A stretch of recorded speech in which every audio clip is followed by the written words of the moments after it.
ibu-ibu, terima kasih bapak-bapak. Saya percaya siang hari ini adalah kesempatan yang sangat indah.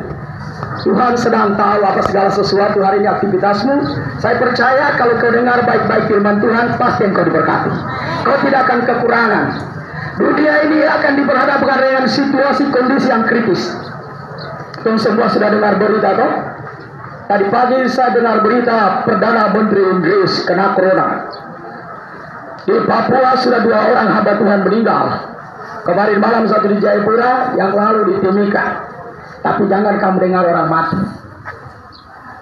Kamu dengarkan Yesus yang hidup. Amin. Yesus tidak mati karena corona bunuh dia. Tapi karena Yesus corona akan mati. Dan corona tidak akan berkuasa di atas tanah ini. Karena Yesus sudah tebus dengan darahnya yang mahal. Amin. Kita mau masuk Paskah. Kita akan masuk Paskah ini. Kamu harus percaya apa yang tercatat di dalam janji Paskah tentang Yesus yang mati bagi saudara dan saya. Saya mau beritakan Yesus itu adalah Tuhannya semua manusia. Dia bukan Tuhannya orang Kristen atau manusia, tapi semua umat manusia yang di bawah langit ini. Dia adalah Tuhan yang menciptakan langit dan bumi, yang menjelma menjadi manusia. Yang kita panggil kita Bapa di surga. Waktu dia datang di bumi, dia diberi nama Yesus. Jadi Bapa kita ini namanya Yesus Kristus Tuhan. Saya mau serukan tentang nama ini.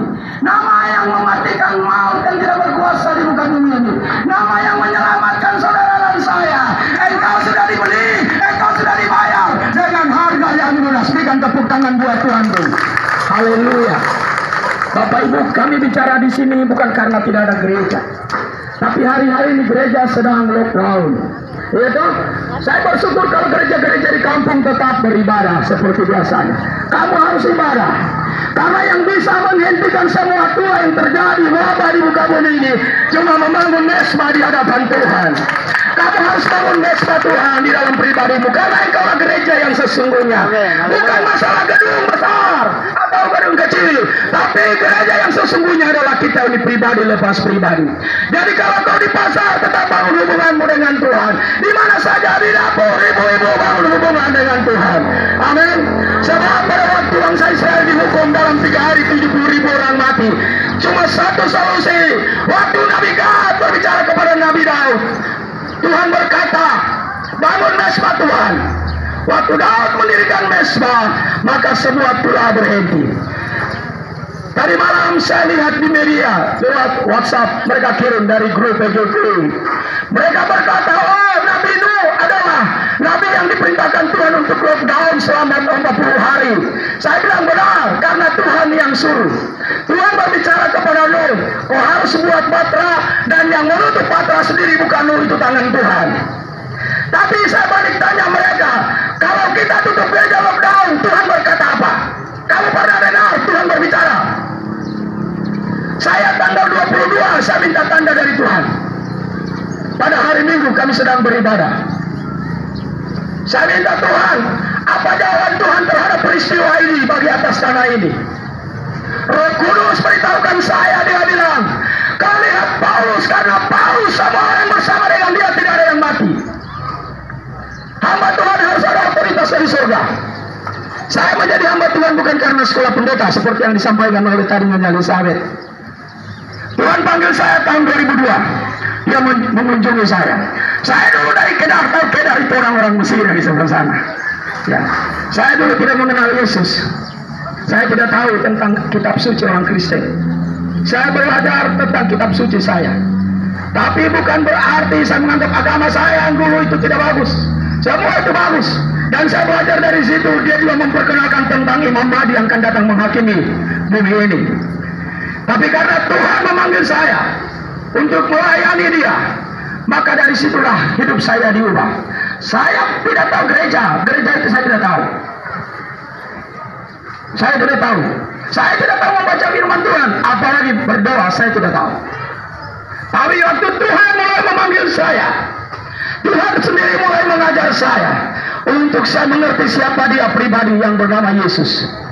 Jadi Yesus Kristus itu adalah Tuhan satu pribadi yang hidup dan yang tidak pernah berubah kuasanya. Amin. Kalau dia bilang dalam Ibrani 13 ayat 8, aku tetap sama kemarin, hari ini, sampai selama-lamanya, benar. Apanya yang sama di dalam Kristus? Penyelamatannya, perlindungannya, pemeliharaannya, kuasa penyembuhannya, itu nyata bagi orang-orang percaya. Tuhan itu adil. Tuhan itu adil. Dia tahu saudara dan saya. Kalau seandainya itu corona jatuh di tanah biak, tentu rumah sakit tidak akan sanggup urus. Benar? Kota biak tidak akan mampu tangani. Kita punya penduduk ini kira-kira 140.000.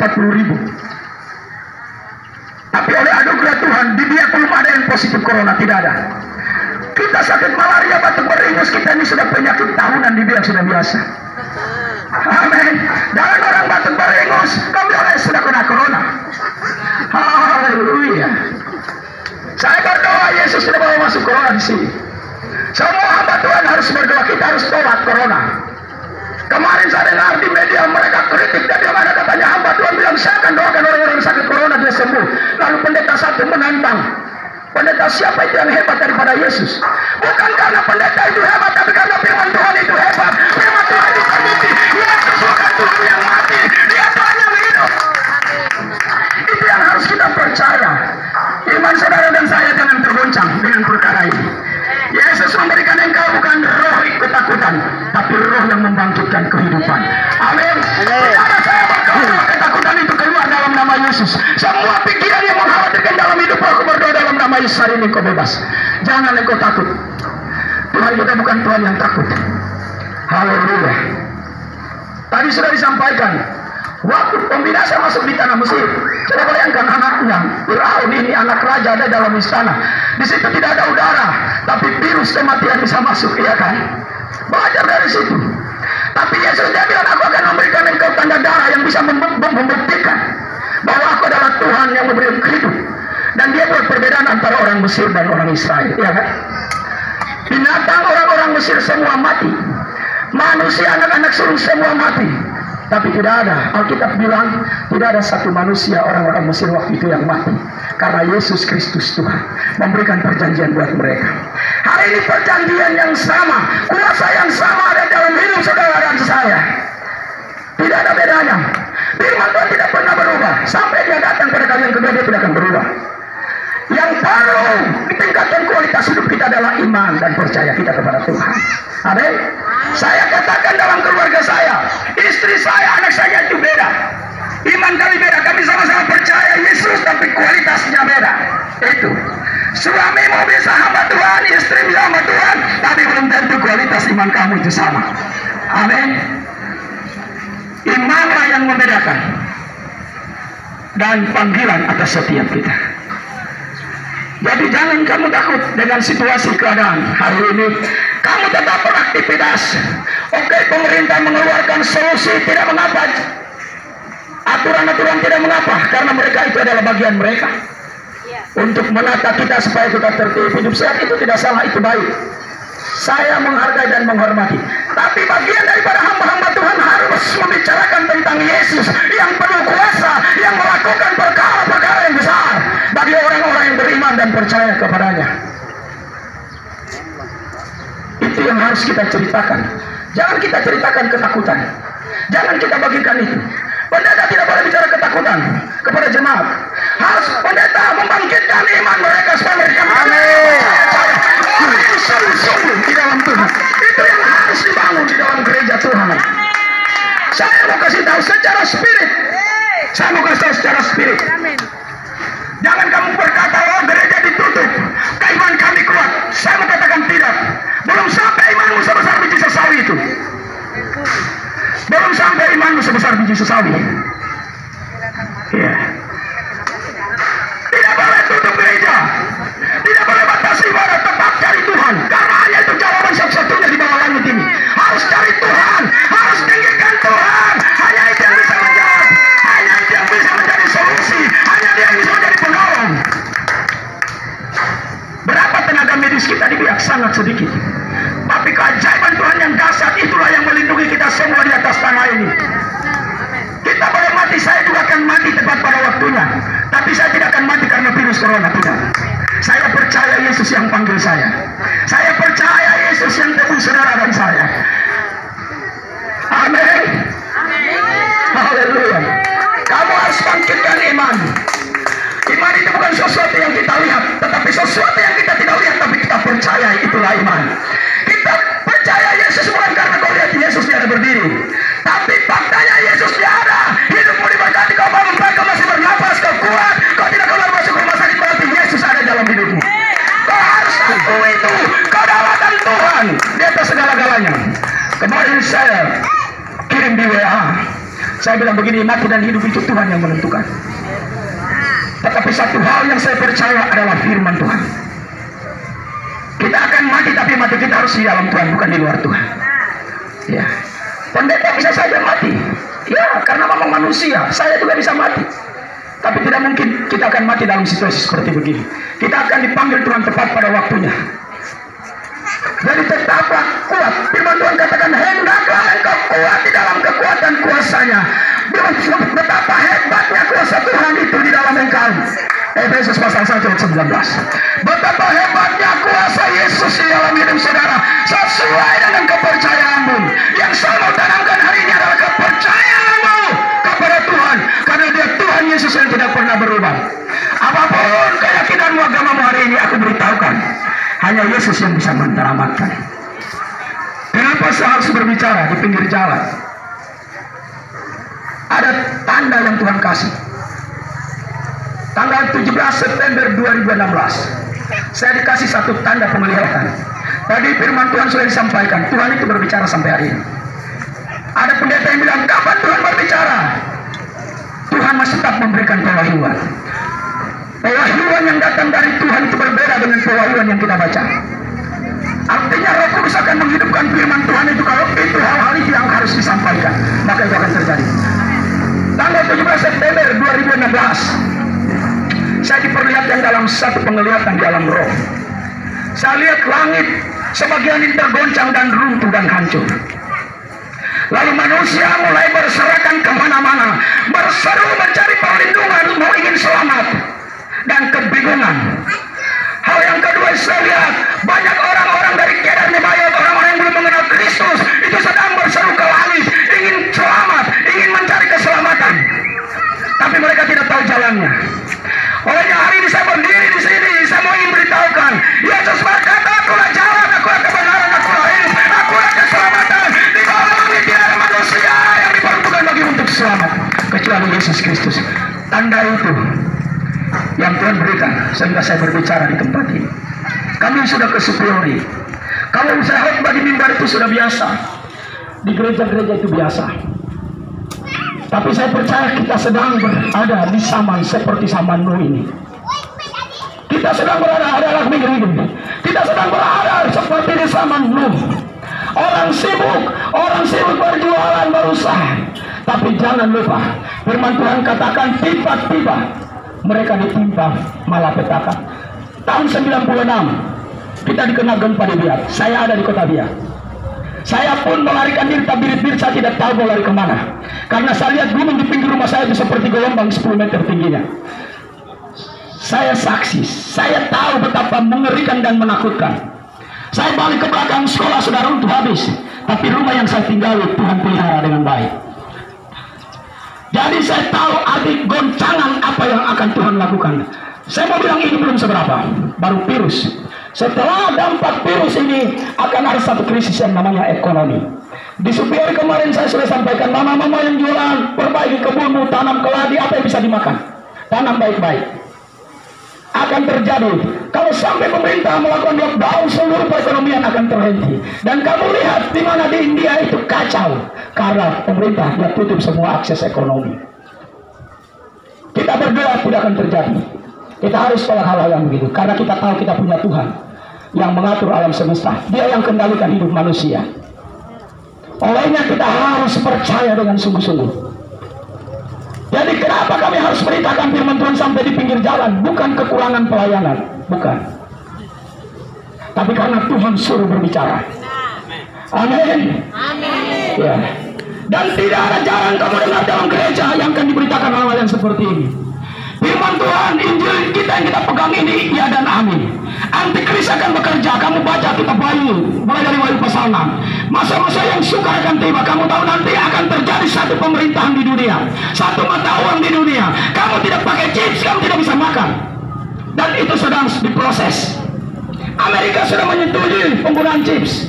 Senat Amerika sudah menyetujui penggunaan chips. Dan orang-orang Kristen, semua manusia, bukan cuma Kristen, siapa yang hidup di muka bumi, kalau itu sudah berkuasa, kau tidak bisa belanja apa-apa kalau tidak ada scan di sini atau di dahi. Kelihatannya canggih. Itu semua teknologi cyber yang sedang membawa kita kepada kebinasaan. Ini yang saya mau ingatkan.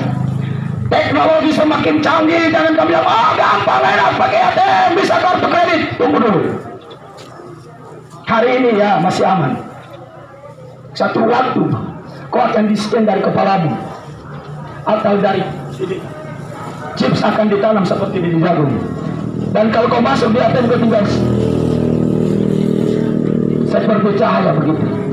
Tapi itu antikris, musuhnya Tuhan. Tuhan tidak suruh kita begitu. Jadi firman Tuhan katakan, akan tiba masa dan waktunya, akan terjadi kesusahan sesuai Wahyu pasal 6 ayat yang ke-6. Secupat jelas sejenar. Artinya kita bekerja satu hari hanya bisa beli 1 liter beras, 2 cupat jelai sedinar.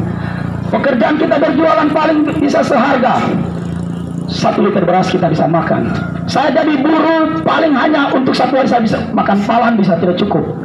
Tapi saya mau kasih tahu, Tuhan berjanji bagi setiap orang yang percaya, Dia akan buat perbedaan antara orang benar dan orang fasik, antara orang-orang yang mencari Tuhan, antara orang-orang yang rindukan Tuhan. Tuhan itu akan buat perbedaan. Kamu nanti pulang, kamu buka firman Tuhan Maliaki pasal 3:18. Itu posisi saudara dan saya. Itu posisi saudara dan saya. Mari kita berhenti, kita tinggalkan semua yang tidak memuliakan Tuhan. Mari kita tinggalkan semua kebiasaan buruk kita di dalam hidup ini. Tadi sudah disampaikan, saya tidak perlu ulang-ulang. Saya tahu kekristenan 10 tahun, 50 tahun, 60, 70 tahun yang lalu, kata Paulus, apakah aku di dalam Tuhan atau di luar Tuhan, aku tidak tahu, cuma Tuhan yang tahu. Tapi saya mau berdoa hari ini supaya hidup kita ini berubah. Kita harus benar-benar hidup di dalam Tuhan. Bukan sekedar kita menjadi orang Kristen KTP. Jangan sampai KTP kita naik ke surga, tubuh kita ini roh kita tidak naik. Kasihan. Haleluya. Kita semuanya akan dihakimi, kita semua akan diadili, termasuk Elisa Suryaman. Nama saya Elisa Suryaman. Saya lahir di kota Kendari. Ya, saya di tanah Papua sudah lebih dari 30 tahun. Saya dipanggil Tuhan dari atas tanah ini. Oke? Saya sudah rindu ingin pulang tinggalkan negeri ini, tapi Tuhan tidak izinkan saya pergi. Saya tidak tahu Tuhan mau buat apa dalam hidup ini bagi pekerjaan Dia. Ya, bukan di sana karena tidak ada roti, roti juga ada. Tapi negeri ini negeri yang dikhususkan oleh Tuhan. Amin. Kamu hormati Tuhan Allah di surga. Tanah ini tanah perjanjiannya Tuhan. Bagi tanah Papua ujung bumi. Kenapa tanah Papua kaya? Karena firman Tuhan katakan ujung-ujung bumi itu akan penuh kekayaan. Makanya tanah kalian ini tanah yang kaya. Tambang-tambang di mana-mana diledakan. Gas, bumi, minyak, hutan, kayu. Saya orang yang pernah bekerja di perusahaan sampai tiba di Freeport. Sebelum saya menjadi hamba Tuhan, saya pernah keliling-keliling perusahaan demi perusahaan. Sampai Tuhan panggil saya berhenti. Dan hari ini bukan perusahaan yang saya beritakan, tapi saya beritakan perusahaan Yesus Kristus. Kebun anggur Yesus Kristus. Saya sekarang bekerja di perusahaannya Yesus Kristus. Kebun anggurnya Yesus Kristus. Karena kasih karunia Tuhan. Tidak ada yang saya bisa banggakan dalam hidup ini. Tidak ada yang lebih daripada itu, kecuali hanya karena anugerah Tuhan. Kita semua sama. Tidak ada bedanya saya yang bicara, Bapak Ibu yang mendengar. Hari ini upah kita 1 dinar semua. Kamu yang dengar, simak baik-baik firman Tuhan, saya bicara sama saja upahnya. Iya kan? Terimalah berkat Tuhan hari ini. Pulang nikmati dalam keluarga rumah tanggamu. Banyak berdoa. Hidupmu pasti diberkati secara rohani. Jangan cuma banyak uang tapi tidak tahu cari Tuhan. Jangan cuma punya uang, tapi kalau sudah diberkati lebih sungguh-sungguh lagi cari Tuhan. Siapa yang bilang kalau Tuhan memberkati kebun-kebun tidak akan berlimpah-limpah? Akan terjadi. Bukankah Yesus yang melipat gandakan? Apa yang Tuhan tidak bisa lakukan? Bagi Yesus itu tidak ada krisis. Dunia ini boleh krisis ekonomi dan semua, krisis pemerintahan, tapi kerajaan Allah tidak pernah krisis bagi orang-orang yang percaya. Alkitab berkata sampai hari tuamu, Daud berkata anak cucuku tidak akan pernah minta-minta roti. Itu jaminan buat saudara dan saya. Oke? Nggak perlu saudara mau takut. Mau beras masuk Libya tidak masuk, kamu tetap hidup. Karena Tuhan pelihara. Itu yang pasti di dalam Kristus. Kamu rajin berkebun, kamu akan hidup. Pendeta rajin berdoa, nanti Yesus perintahkan burung gagak seperti Nabi Elia. Antarkan roti kepada hamba-hamba Tuhan itu. Dia akan bawa.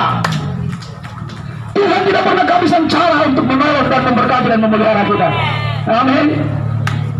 Tapi kamu belajar berusaha dengan benar. Artinya benar, takut akan Tuhan. Hasil jualanmu sebagian daripada diberi persembahan kepada Tuhan. Kalau kau dapat 1.000, kasih keluar 100 rupiah, kasih pulang ke rumah Tuhan. Di mana saja kau bergereja. Bukan Pantekosta yang mengajarkan itu Yesus yang mengajarkan. Karena dari situlah kunci hidupmu. Jawaban Tuhan akan datang. Rotimu akan diberkati, umurmu akan diperpanjang, semua masa depanmu Tuhan sediakan. Tuhan memberkati.